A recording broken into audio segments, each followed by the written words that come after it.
hande ko alarba noga e go juillet 2021 jamaji heɗitiɓe men hande kadi woni ko tinduɗon fifiroji kumpite go men salmini on mi wi on ko saɗi ko toli ka kumpite men ɗo kono ɗo e ɗum hino ɗo toɓɓe jane hunorde ɗen haray ambassade leydi États-Unis ndi woni ko waɗi yewtereji ko tawata ɓe tawdaɓe ɗe mojoɓe politique ɗaɓɓayɓe laamu no heññede jogue kono e nder ɗum haray gouvernement leydi Laguine ndi wonano ko nenni waɗugol jabawol ko yewtereji honɗi woni ko waɗa ɗon on faltoto ɗum ɗon ka nder kumpite men ɗo keyamu bogola haba woni ko hewtinira hellaka suudu ñawdirdu Ignace Dine ko tawata cellal makko ngal hino ngakki fota wonay ko humpitiɗon ɗum ɗon kadi ka nder kumpite men ɗo leydi Laguine ndin tawdetake ko fewti au juillet olympique ko weɓiti ɗum ɗon haray ko halfinaɓe ko fewti ƴanal ngal wonay ko humpiti ɗon ka nder kumpite men ɗo jamaji heɗitiɓe men nokku kala ko ɓagorɗon hiɗon jento men ko toɓɓe janede wonɗe hunorde ɗen ni en tinda joni firten fensiten onon julaɓe Umaru Dubai hewtiɗo fi wallitagollon siko jilbabuji labaɗi yaltuɗi kesum hiɓe jogeti si tawi noon haray hiɗon julora ɗum ɗon wo ka wontirɗo wo hiɓe wawi on naɓande ɗi jilbabuji ara ka wonuɗon ɗon on tampata kadi hay seeɗa fi mum si tawi noon hiɗon faala humpodirde e maɓɓe hiɓe dakori nokkure Dubai kono si on noddiɓe ka numéro téléphone maɓɓe ka plus 971 56 842 64 73 ɓe waway wallitade fino hendoroɗon ɗi jilbabuji enen e Umaru Dubai ko ha duniya fiiɗi jilbabuji men kumpital fi fokkintingol kumpite men nden en yewtay ko fewti muradu jande nden ko tawata bila sayiji neeɓi jamaji ɗin haray hino wowlude fota ɓe holla haray internet o wonay ko coupa ma ɗum ɗi réseau sociaux ji porɗine ko fewti haray sati mawɗen ka nder leydi men ɗo fiwata janganakuɓe ɓen waw wujjude e nder noon yewtere nde waɗi e ɓeɗimoɓe amen ɗum ko Film FM hande nde alarbare noga e go'o juillet 2021 haray halfinaɗo ko fewti ngal bangal ɗon ɗum ko professeur Bano Bari woni ko ɓe waɗi yewtireji ɓe holli haray ɗum ɗo wona no woniri ɓay internet o wonata ko haɗa ɓay ɓe yewtidali ɗum ɗon ko fewti halfinaɓe ndun sanduɗon haray haɗugol internet on ka nder leydi men ɗo ko ɗe sate waɗata ɗon kara nun taw haray professeur Alpha Bano Bari wonno ko ɓe holli ɗo wona kamɓe woni ministre halfinaɗo ko fewti télécommunication ka nder leydi men ɗo ko ɗum waɗi haray kamɓe ɓe anda ko fewti internet on ko ɗum holli haray kamɓe ko yoɓe lando si tawi ɗum ko haaju maɓɓe haray haɗugol internet on haray noon ka sayi on fewdiɗo ɓe holli haray ɓe landaki ko fewti ɗum ɗon e ɗum ɗon kadi haray ko gouvernement leydi Laguine ni fewti haray wona kamɓe ko fewti noon haray porɗingol ɗi réseau sociaux ji haray ɓay ɓe landama ɗon halfinaɓe ndun salndu jande nden ka nder leydi men ɗo ɗum ko jande leylere nde wonno ko ɓe holli e nder taskande nde ɓe waɗi nden haray ɗum ɗon ko fewti porɗingo réseau sociaux ji ɗin ɗum ɗon hino satti fota ko ɗum woni haray ɓe wawata wadde ɓay ɓe holli haray si ɓe joƴƴinay ko fewti ɗum ɗon haray nokkure be ko ɗen sate watte ɗum ɗo wonay ko jarani leydi Laguine ni ko yata million goto mbuɗi dollar en andintinay tun haray ko fewti porɗingol ɗingol leji ɗon haray jamaji leydi Laguine ni hino huuli ɗum ɗon fota ɓay ko tawata ɗe wote mawɗe ko wanno ka nder leydi men ñande 17 octobre feƴƴuɗo jamaji leydi Laguine ndin hawruno e talla lakke fota ko fewti ndun muradu ɗon ko ɗum waɗi haray association de blogueur de Guinée o ɗum no Masira Ablogi hewtinno wullitande mum hellaka CEDEAO ko fewti haray porɗingol ɗi réseau sociaux ji ñande ɗe wote présidentiel ka nder leydi men ɗo ko tawata heɓe toñiri ɗum ɗon gouvernement leydi Laguine ndin kumpital en jokkitoto yewtereji men ɗin fayntin e haaju goton ko tawata haray ɗe sate mawɗe ko fewti ɗi examen nationaux ji hino sati jango e nde alkamisare noga e ɗiɗi juillet 2021 haray ɗe mojoɓe syndicat ɗum ko FSPE1 e Slegon haray woni ko waɗi yewtereji haray ɓe fewtini ɗum ɗon halfinaɗo ko fewti jande leylere nden ka nder leydi men ɗo ko tawata haray ɗe mojoɓe syndicat ɗon hino duki feli fota ko hoorejo nden jande ɗum ko docteur Alpha Amadou Bano Bari haray ko yaltiniɓe mana ko bugitiɓe ko fewti heɓilanagol sate ɗen ka nder leydi men ɗo haysi noon ka sayiji feƴƴuɗi ɗo ɓen hooreɓe ɗin syndicat ji ɗon haray holluno ɓe porɗinay ko fewti sate ɗen ka nder leydi men ɗo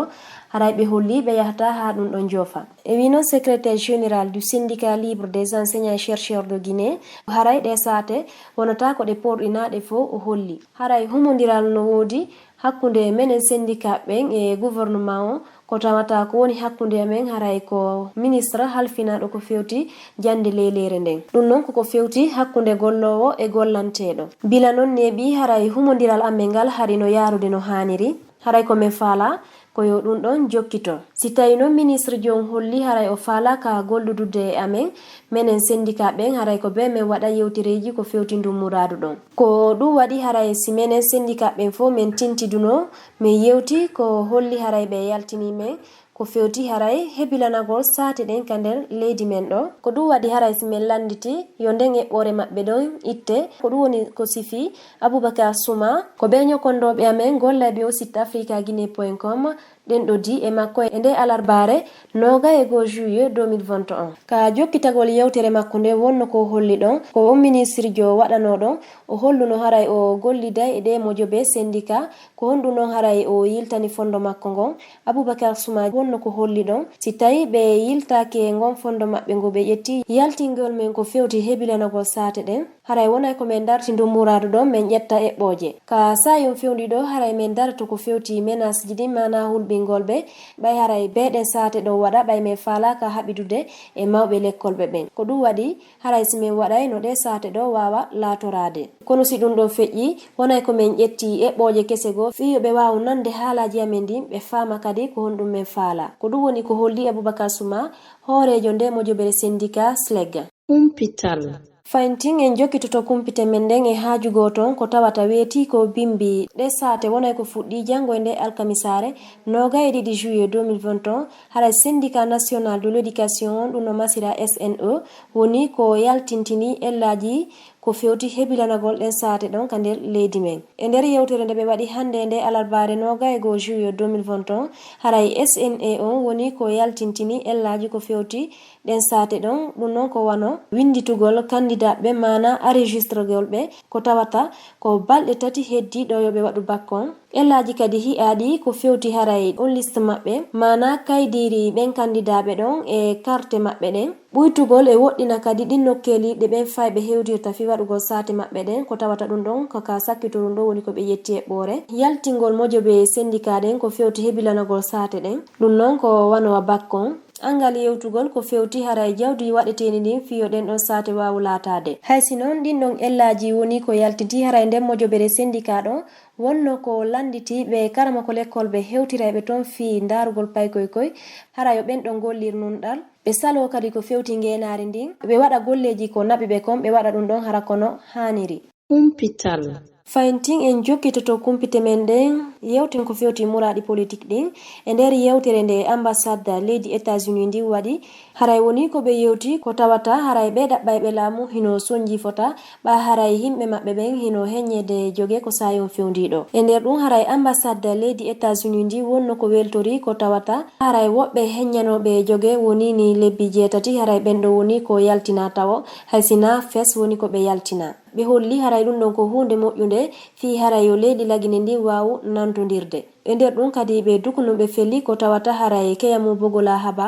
woni ko heñña e jogue ñande 14 juillet 2021 ko ɗum holli haray gouvernement leydi lagine ndin hino jokkiti ha joni heññugol ɓe ɗaɓɓayɓe laamu e jogue ko tawata haray ɗum ɗon ko fi fankingol ɓe leydi États-Unis ndin wonno ko holli ɗon haray accugol jamaji ɗi waɗa yewtereji maɓɓe ɗin ɗum hiɓe wiya ɗum liberté d'expression haray ko tugalal tawdangal ko fewti ñiɓugol démocratie haray mo kala no hana accede waɗa yewtereji makko ɗin ɗum ɗo noon hara kono haniri noon wano no holliri o déclaration universelle des droits de l'homme leydi États-Unis ndin no landiti leydi lagine ndin haray sembingol ko fewti ɗuɗɗingol mojoɓe politique ɗin ka nder leydi men e ko hanani bani adama kon ɗum noon ko wano liberté d'expression o e waɗugol kadi fiɓe heññaɓe jogue haray no ñawore maɓɓe nden waɗira ɓe holli ɗon noon haray accugol heññugol jamaji ɗin hara ko fewti muraɗi politique ɗin ɗum ɗo waway addugol ɓuttugol ka nder leydi men sembina hoolare nden hakkude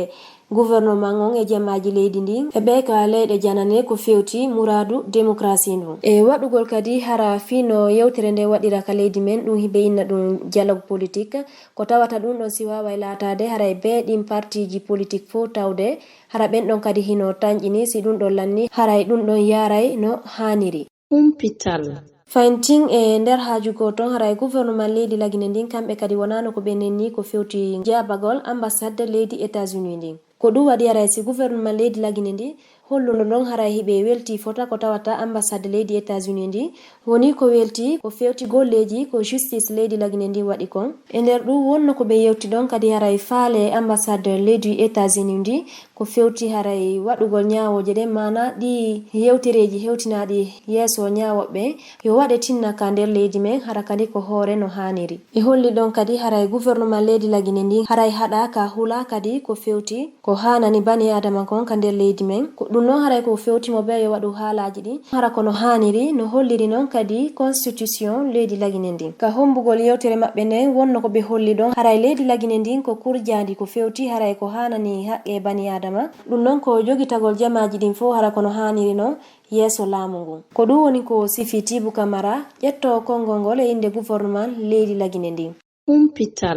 fayntin en jokkitoto kumpite men ɗe wona no mi holliri on noon ka hunorɗe hewtiniraɗo hella ka suudu kasirdu mangu bila e nde jumare 16 juillet 2021 hoorejo commission communication anaddo haray hollama ka sayon fewndiɗo haray cellal makko ngal hino ngakki haray noon ko holli ɗum ko avocat jo makko ɗum ko maître Salif Beyavogui ko ɓe sifani ɗum winda wowlayn hande nde alarbare bimbi 20 juillet 2021 e nder ɗum haray ɓen avocat ɓe ɗon holluno haray ko ande molanade wonani ɓe ko fewti cellal kiliyanijo maɓɓe on ɓay on ɗo wonno ko hewtinira hande alarba bimbi hella ka suudu ñawdirdu ɗum ko Ignas Dine ɓe holli e ɗi konnguli ɗo kiliyanjo an o wonno ko hewtinira hella ka suudu ñawdirdu Ignas Dine ɗum noon ko hella ka cardiologie on noon ko neɗɗo opéraɗo ko yahata laabi ɗiɗi ko ɗum woni ko andintini ɗon avocat jo makko on e nder ɗum himo tori ɗon haray on kiliyanijo makko ɗo yo waɗe e nokkure hara koko wawata jokkitade ñawdigu makko ngon